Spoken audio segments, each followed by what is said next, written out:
September 21st, 1860. Philosopher Arthur Schopenhauer is found dead in his Frankfurt home. Aged 72, he had lived in unusual good health all his life until his final year, at which point he slowly but surely started to feel the coming of his imminent demise. He told a friend he didn't fear death, he even welcomed it, and he expressed no concern whatsoever over the state of his body. Yes, it would soon be devoured by worms and maggots underground, but it's not like Schopenhauer would be around to care about that. What did worry him, however, was that philosophy professors in Germany, and he always used the term philosophy professor with disdain, would completely butcher and ruin his philosophy. He died of a lung infection, and a maid later found him seated in his favorite chair as if he had simply fallen asleep. You can still visit the chair that he died in. It's on display in the library of the University of Frankfurt. The story of his death is a straightforward one. But over time, the story gained additional elements. For example, some speculate that he didn't die of lung failure, but died of surprise when a maid opened the window and a bird flew in, startling the old philosopher, leading to a heart attack. Others claimed he was found with a book in his lap, showing that he died doing what he loved, reading books. But the most interesting, most influential, and most enduring embellishment to his story is the most grim one. Legend says that Schopenhauer's dead body was found to be smiling.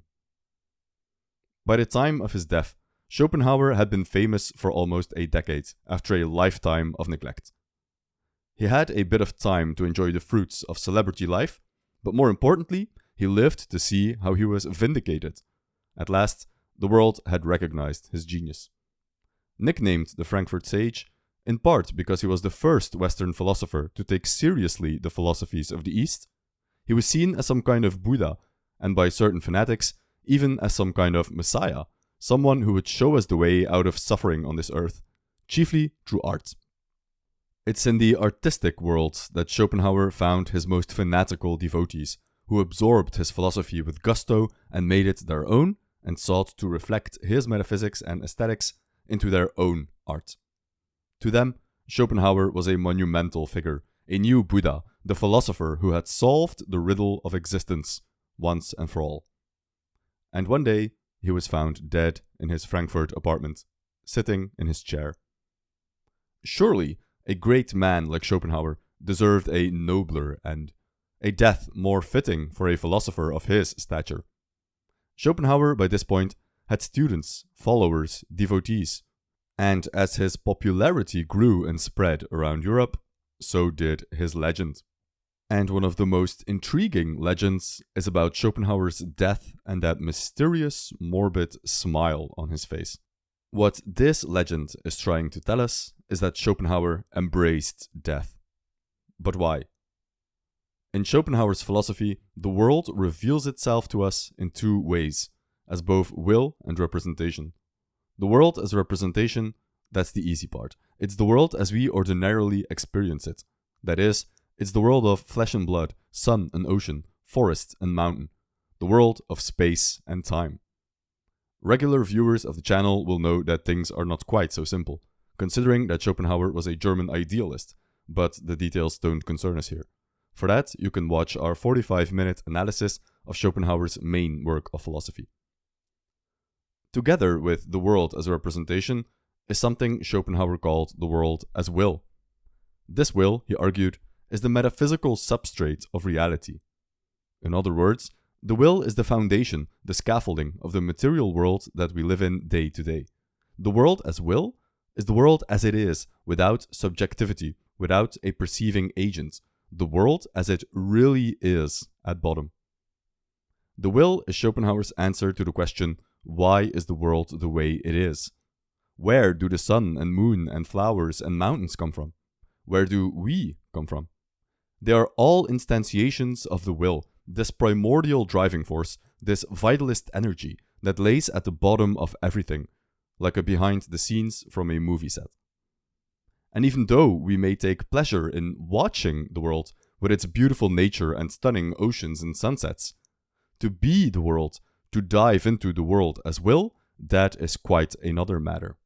The will is a blind, irrational, relentless striving, a continuous outpouring of energy that has no end goal and no point of fulfillment. It's an eternal, ever-flowing force that shapes our reality. And for all the beauty and splendor of nature, Schopenhauer saw this monstrous will reflect everywhere. Plants fight for sunlight. Animals eat each other. Schopenhauer quipped that every animal you see is the living graveyard of 100 other creatures. A gazelle loses its leg in the savannah and is left to die in extreme agony. The mole spends his entire life blindly digging underground for no apparent purpose other than to merely exist. And I don't need to tell you how much cruelty and suffering can fill the life of man. What's the point of it all? Schopenhauer asks. Well, there is no point. This material world of ours is merely the mirror image of the will we just talked about, just as endless and meaningless and cruel. The only difference is we are here to bear witness to it all. We are equipped with senses and brainstems and pain receptors, as if the universe plays a cruel joke on us. No, says Schopenhauer, the ancient Greek wisdom of Silenus is correct. In Greek mythology, Silenus was the companion and mentor of the wine god Dionysus. According to legend, he was captured one day by King Midas. Eager to learn from the wisdom of a god, he asked Silenus, "What is the best in life?" After a silence and further goading from the king, Silenus answered, "It's better if you don't know. But since you insist, the best thing is not to be born at all, and the second best thing is to die early." Schopenhauer approvingly quotes this piece of ancient Greek wisdom and lavishes metaphors on us on the evils of life. It's a business that does not cover its costs. A lightning flash between two eternities. An eternal pendulum swinging between suffering and boredom, and so on and so on. He never tires either of pointing out the myriad sufferings that nature offers its creatures, mankind not least of all. Just imagine the highest pleasure a human being can experience. Let's say it's the birth of your child. Now imagine the greatest possible tragedy that can befall a human. Let's say the death of your child. The intensity of the pleasure of the birth is nothing compared to the depths of despair following the death. Life is simply not a good deal. You have much more to lose than you stand to gain. Is it any wonder, Schopenhauer asks rhetorically, that Christianity had to invent a heaven? A place beyond death, where the bad deal of life gets flipped on its head. Eternal paradise afforded to those who withstood the sufferings of life with grace and faith. So, is that maybe why Schopenhauer embraced death? For a heavenly reward awaiting him? No, Schopenhauer was an atheist. He embraced death for two reasons. One, death is a better deal than life. It's the end of suffering. But the second reason had something to do with his philosophy and how it ties into Buddhism. You see, if the world at bottom consists of this thing called will, and space and time are not part of the world as will, but of the world as representation, then it follows that this will is a spaceless, timeless thing. More to the point, it follows from this that multiplicity, separation, and multitude are aspects of the world as representation, because they can only exist by virtue of their being space. But the will is spaceless. It follows then that the will is a unity, not a multiplicity. In simpler terms, the will is one. Fundamentally, that means the world is one. The multiplicity we see in the world, one ant crawling next to the other, one flower blooming aside another, these are illusions brought upon us by the perception of the senses. They are a very persistent illusion, but an illusion nonetheless. And the same goes for you and me, and my body in general. I feel as if my body is a separate object among a world of objects. I exist in a certain space and at a certain time. I am here, not there. My chair is below me and the sky is above me. But just like the blooming flowers, this separation is an illusion. And that illusion is shattered in death. Whenever we discuss Schopenhauer's will, we have to do so in poetic and metaphorical terms, because most of our human language is predicated on metaphors of time and space. So when Schopenhauer says that in death we return to the will, this is not a literal return. We don't literally have a soul that leaves our body and goes to another place, but that is the language we have to use to make sense of these ideas. The will, death, is the great reservoir of life, and upon dying, we lose our sense of consciousness and personality, and of course we lose our body. But there is an essence of us that returns to its source. The will, of which our body is just one specific instantiation, returns again to that state which it was before we existed. We go back to the state of not being born. I haven't existed for a whole eternity, says Schopenhauer, and I didn't feel the slightest discomfort for it. Our body and our consciousness is like a wave in the ocean. The waves come up, they reach their height, they back down and disappear into the ocean. But the ocean still exists. Another metaphor Schopenhauer uses is a pendulum. When you swing a pendulum, it goes from one side to the other, first violently, but over time its movement becomes less intense, and ultimately the pendulum stops swinging and just hangs there. Schopenhauer asks the reader, the pendulum has stopped its motion, but would you say that because of that, the underlying laws which governed its motion, the law of gravity, stopped existing also? You wouldn't say that. And it's exactly the same thing with death. Our body dies, our consciousness disappears, but the underlying law that governs us, the will, lives on. We simply return to the soil from which we came. The Christian saying, "You are made of dust, and to dust you will return," is correct. It's not literally correct, but metaphorically it's spot on. We are made of will, and to will we will return. Even though Schopenhauer was an atheist, he believed that in the old major world religions there was a kernel of truth that disguised itself through metaphor with the veil of falsehood. In fact, he saw it as a major vindication of his philosophy that his system, in the big ways that matter, agrees with the metaphysical and ethical precepts of the old religions. It was proof for him that he had uncovered a hidden truth, explained in the clear, rational language of philosophy, an obscure, esoteric knowledge that had been uncovered by wise men in the distant past. So we are made of dust, and to dust we will return, is not literally true, but it is certainly, according to Schopenhauer, metaphorically true. And in the most important commandment of Jesus Christ, love your neighbor, Schopenhauer found an echo for his own ethical philosophy, an ethics based on compassion for your fellow man. But perhaps more importantly than the agreement with Christianity was Schopenhauer's agreement with Buddhism, a religion that is much older and developed itself in a completely different part of the world, which only showed how Schopenhauer had uncovered a universal truth with his philosophy. And since we're talking about death, we need to talk about reincarnation. An individual life, in Schopenhauer's philosophy, is only a particular instantiation of the will. Remember the metaphor of the wave in the ocean. Each wave represents a different life, but all the waves are part of the ocean. Without the ocean, they couldn't exist, and they come from the ocean, and they go back to the ocean. But, and this is the important part, our consciousness is also just an instantiation of the will. It's also simply just a wave. So when we die, our consciousness goes back to the deep ocean of the will. It goes home, so to speak. And that ocean will give birth to other waves, other individual lives, other consciousnesses. And in the same part of the ocean where your individual wave occurred, there might arise another wave. It wouldn't be you. You would have no knowledge of it, no memory, but this new wave would be something that shares something with you. It would come from the same place as you did, from the ocean, from the will. This is the sense in which Schopenhauer understands reincarnation. There is a part of us, the will, that never dies. It never dies, and it might resurface in the world of representation in another time and at another place.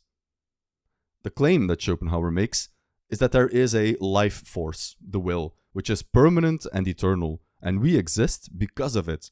It's what gave us life, and after we die, it will continue to give life. The thing is, simply, you will not be consciously aware of it. Is this enough of a consolation? Probably not, but it is something.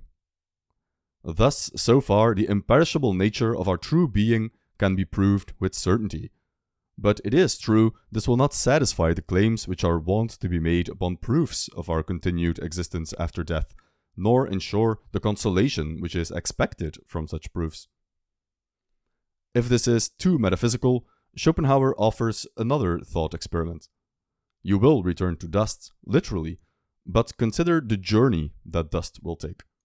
Because the matter, the atoms that make up your body, never truly get destroyed. They get converted. They change appearance and chemical formation. But it doesn't get destroyed. Matter itself functions a lot like the will, in that the thing itself is imperishable. Matter, by its absolute permanence, ensures us indestructibility, by virtue of which whoever was incapable of comprehending any other might yet confidently trust in a certain imperishableness. What? It will be said. The permanence of the mere dust, of the crude matter, is to be regarded as a continuance of our being? And in response to this, Schopenhauer leaps into one of his more poetic passages. Oh, do you know this dust then? Do you know what it is and what it can do? Learn to know it before you despise it. This matter which now lies there as dust and ashes will soon, dissolved in water, form itself as a crystal, will shine as metal, will then emit electric sparks, will by means of its galvanic intensity manifest a force which, decomposing the closest combinations, reduces earths to metals. Nay, it will, of its own accord, form itself into plants and animals, and from its mysterious womb develop that life for the loss of which you, in your narrowness, are so painfully anxious. Is it, then, absolutely nothing to continue to exist as such matter? Nay, I seriously assert that even this permanence of matter affords evidence of the indestructibility of our true nature. Moreover, Schopenhauer invites us to take a broader view of the world and of nature, and to recognize our place in the whole as a temporary flickering of an ancient, eternal force that has always existed and will always exist, and to recognize that our experience in life can only exist because we participate in this eternal whole, this animating force that permeates all nature and in which we thankfully share. Like the leaf upon the tree, which, fading in autumn and about to fall, complains at its destruction and will not be consoled by looking forward to the fresh green which will clothe the tree in spring, but says, lamenting, I am not these are quite different leaves. O foolish leaf, whither wilt thou? And whence should others come? Where is the nothing whose abyss thou fearest? Know thine own nature, and that which is so filled with thirst for existence, recognize it in the inner, mysterious, germinating force of the tree, which, constantly one and the same in all generations of leaves, remains untouched by all arising and passing away. To summarize, death is not to be feared. First, because life kinda sucks anyway, but more importantly, there is a certain sense in which we never truly die. Some aspect of our being is eternal. This, then, is why Schopenhauer ultimately embraced death. He died at 70 years old, and often talked about death with a friend, who noted in his private journal that Schopenhauer took on the prospect of death with grace and decorum. He didn't care what would happen to his body, although he was very paranoid of being buried alive. For that reason, he insisted that his corpse should not be buried until it starts to smell, to ensure that he would really be dead before the coffin goes down. But the state of being dead itself, as we saw, was no obstacle for Schopenhauer. Typical for the man, his main concern was not the fact that worms and maggots would soon consume his body, but that the philosophy professors of his day would butcher his philosophy and tarnish his legacy. In any case, when Schopenhauer finally did die, his wishes were respected and his body was kept around for longer than customary. And here is where legend breaks through real history and stories get invented. You see, the image of a dead corpse just sitting there in its chair was a very appealing image to the followers of Schopenhauer. Mostly artists of the Romantic school who had a fascination with death and decay and the supernatural. After all, this is the time when Gothic horror stories get invented, such as Byron's vampire story, Shelley's Frankenstein, Bram Stoker's Dracula. And so, under the influence of these artists, a legend started to arise to give the old man Schopenhauer a more worthy, a more interesting send-off from this world. They took his views on death and his pessimistic outlook on life and condensed it into a single poetic image: a smiling corpse. So legend has it that Schopenhauer was not merely found dead in his sofa, but that he was also found smiling. At last, the lifelong pessimist Schopenhauer the misanthrope, the Frankfurt sage, had found a reason to smile. In the following decades, Schopenhauer's influence would grow and grow until he was possibly the most influential and widely read philosopher of Europe. He exerted a particular influence on late 19th century France, where the flower of Romanticism wilted into a literary school called Decadence, an art movement that embraced death and decay and sought beauty in the ugly and the rotten. This, in turn, would spark a counter-movement called Realism, a reaction against the supernatural influences and high-strung language of the Decadence. One of the most famous writers of the Realist movement is a French author called Guy de Maupassant. Infamous for his many short stories, over 300 of them, de Maupassant is one of the many French writers in the late 1800s who turned the Paris of the time into the center of the cultural world. Most importantly of all, their literary output explored new psychological ground, and de Maupassant was one of the masters at this. That's not my opinion, but Nietzsche's. I can think of absolutely no century in history in which a netful of more inquisitive and at the same time more subtle psychologists could be drawn up together than in the Paris of the present day. Let me mention a few. Or, to point to one of strong race, a genuine Latin, of whom I am particularly fond, Guy de Maupassant. Of those 300 short stories that de Maupassant wrote, one is particularly fitting for what we talked about in this video. It bears the title of Beside Schopenhauer's Corpse. It's a short story, barely 1500 words long, about a man who was a friend of Schopenhauer and was tasked with guarding over his corpse as it sat in his room awaiting decomposition. I won't spoil the ending, but I have made a 23-minute long video where I go deep into the story, the symbolism behind it, and the context of Schopenhauer's legacy in Europe, including a deep dive into why Schopenhauer, surprisingly perhaps, believed in magic. I released the video a few days ago on Patreon. If you want to support the channel and watch this video and a dozen other exclusive videos like it, then consider supporting us over there on Patreon. You can click the link in the description or go to patreon.com/veldgeistyt. Members in the second tier and up get access to all exclusive videos like the one about the short story. It's a great way to support the channel, and it keeps making these videos possible for me, so that's greatly appreciated. On the Patreon, I talk about things that normally wouldn't do well on YouTube, either because the subject is too obscure, like this short story, or because the subject is too spicy. We constantly add content to the Patreon, and we want to ramp it up in the future as well. And of course, to our existing members on Patreon, thank you very much for the support and to keep this channel alive. So, with that said, I want to thank you for watching, and we'll see you in the next one.